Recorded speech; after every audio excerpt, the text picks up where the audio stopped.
Yo, it's your favorite boy, Hill Baby, the one and only. Bwana tumechagua goma letu linaitwa Nikubebe. Tunafanya poa sana ambao hajisikia. Nimesura na moyo upendo wewe uliona wapi? Wewe uliona wapi? Haya.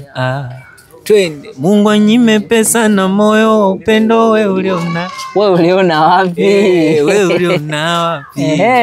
Haya. Hapo twende sasa. Nikubebe bebe. Unibebe bebe. Noma sana mwanangu, natosha sana. Bwana, kwa majina naitwa Director Love, ni mwongozaji wa kipindi cha The Street Icon. Na leo nipo na moja kati ya Street Icon. Atajieleza yeye ni nani, anafanya nini na kwa nini amekuwa ni moja kati ya Street Icon katika mtaa wake. Bwana, mambo vipi? Poa bro. Kwa majina unaitwa nani na unafanya nini na katika industry gani? Mimi bwana ni msanii, nafanya muziki. Yes, nafanya muziki na upambania hivyo.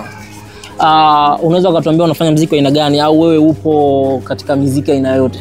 Nafanya muziki yote kasoro tu taarabu. Kasoro taarabu.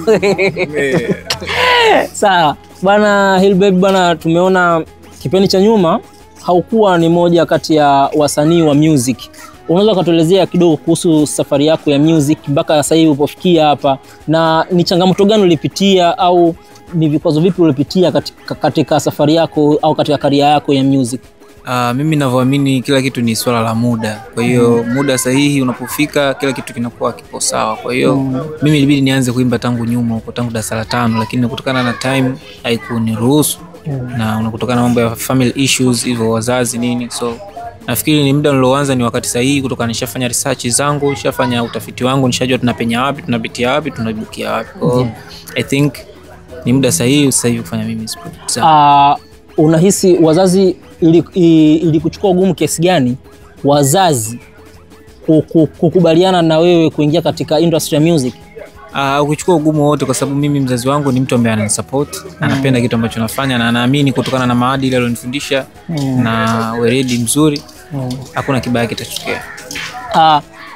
Katika kupambania music, katika kupambania career yako ya music, wewe kwa sababu tunajua watu wengi sio rahisi kuingia studio kwenda kurecord ngoma na nini, wewe ilikuwaje ukapata wepesi au ugumu gani uliopata wa kusema mimi nimeingia studio nikafanya kazi, na ilikuwaje? Kwa sababu tunachotaka kujua zaidi ni kwamba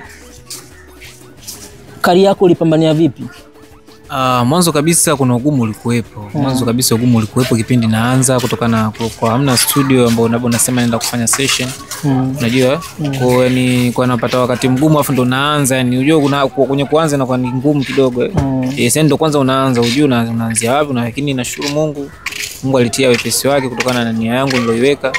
Ndugu yangu anaitwa Chidadi alienda mbali sana, masafa marefu sana kwenda kutafuta producer huko underground kabisa huko, tukamchukua mpaka nyumbani nini, tukafanya project. Hivyo ilinitia nguvu, pia ilinipa power kutokana na nilikuwa nyumbani, siogopi, nikaa na energy ya kutosha. Nakumbuka niliwachukua ndani ya siku 2 tu, lakini nilipata ngoma kama 10. Yes, lakini kutokana na productions zilikuwa mbovu, maana nimezishusha zote. Zote pia. Okay. Yeah. Ni nani mtu wako karibu ambaye alikwambia bwana una kitu fulani unaweza kufanya na hichi kitu ukifanya kinaweza kaenda viral, na ilikuchukua muda gani kuamini hicho kitu? Kwenye kufanya, unajua mwanzo unapoanza kitu si kwamba utapata support zote za watu.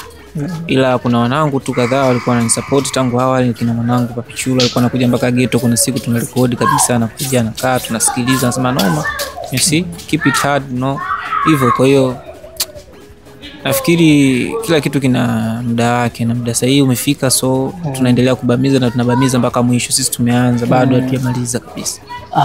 Sawa.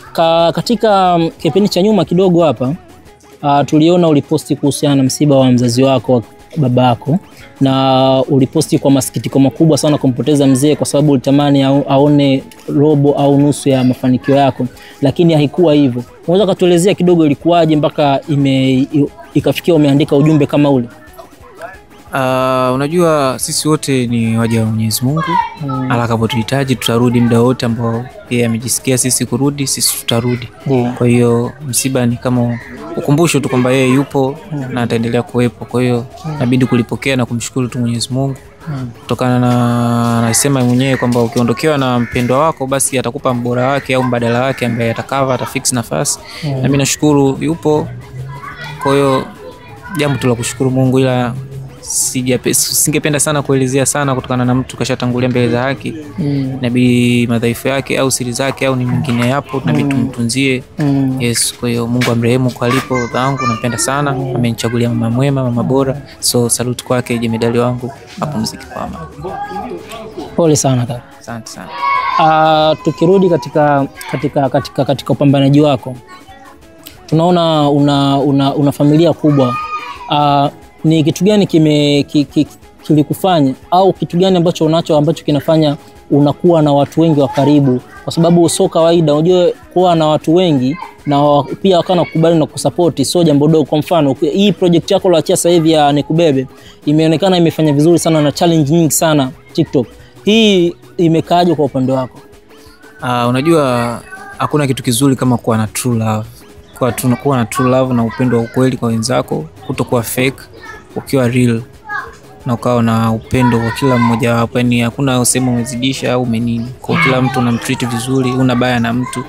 Of course mengi atafunguka, watu watakukubali, watakusupport kwa sababu hamna baya, hawana baya na wewe. Kwa hiyo mimi sina baya na mtu yote. Siku zote mimi ni mtu ambaye nikiona nimekosea huwa nakwenda down, najishusha. It doesn't matter yeye amekosea au umefanyaje, ila sipendaki kukozana na mtu kwenye maisha yangu. Kukozana na mtu huwezi jua kesho anakusaidia wapi au kesho utaanguka wapi, yeye anapiga kusaidia. Sasa mimi kwa nafasi ndogo nataka nikupatie umzungumzie mama kwa upana zaidi na kwa undani. Okay, mama. Kwanza neno mama tu lenyewe lina sound tofauti, yani lina sound hit song au lina sound to hit. Kutokana mama ni kiungo muhimu duniani, mama ni mlango wa pepo, mama ni kila kitu. Kwa hiyo popote alipo mama yangu nampenda na nampenda sana. Yeye ni mtu ambaye ananisupport na mtu ambaye yuko front kwenye mambo yangu, yani ni wa kwanza, kidedea nambari moja. Japo wazazi wengine sio watu ambao wana support kabisa career ya mwanae, labda mama anafanya muziki nini, ana support kabisa 100, ila mama yangu amekuwa ni mtu ambaye ananisupport kindaki. So I feel proud kwa na yeye. Mama ni kiungo muhimu duniani. Bwana, kama una mama yako mpende, mjali, msamini, kwa sababu mama akiumia yeye sidhani kama wewe kuna cha maana unachokifanya duniani. Kwa matarajio yetu sisi ni kuishi na kuwafurahisha, kuwafanya wa enjoy uwepo wetu, sio wajutie tuleta. Kwa hiyo mama is a big love you mama. Nashukuru sana. Tukirudi katika career, unajiona wapi baada ya miaka 5 Hillbaby? Ili mimi niwaachie wa Tanzania, ila mimi nikisema miaka 5 ni mbali sana kwa sababu still kuna muda fulani hapa upo.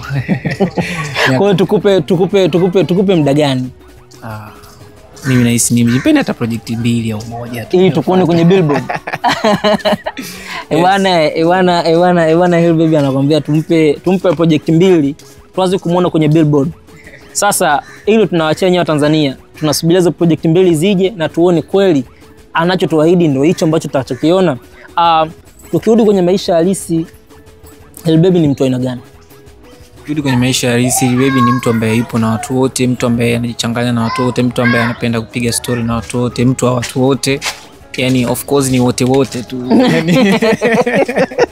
Yani wote fresh, yani sina noma na mtu, everybody naongea naye. Ni kitu gani unaweza ukawashauri vijana ambao wanahitaji kupambania ndoto zao au career zao? Ukizungumziaga ndoto, mimi kwa neno moja tu nalikumbukaga. Kama ndoto zako hazijakamilika, kama ndoto zako hazijatimia, endelea kulala. Haimaanishi ulale bwana uzembee, na maanisha kulala kwako unapambania ndoto zako mpaka utakapoamka ndoto zako zimetimia. So take that, hiyo ni moja sana kubwa. Bwana, yani nashindwa kukuambia uelezee kwa tofauti kwa sababu ndio ushaamua kuelezea hivyo. Tukirudi nyuma kidogo, tumeona Hillbaby alikuwa ni mtu fulani ambaye alikuwa anajihusisha na masuala ya mavazi. Hii limeenda wapi kwa sasa hivi?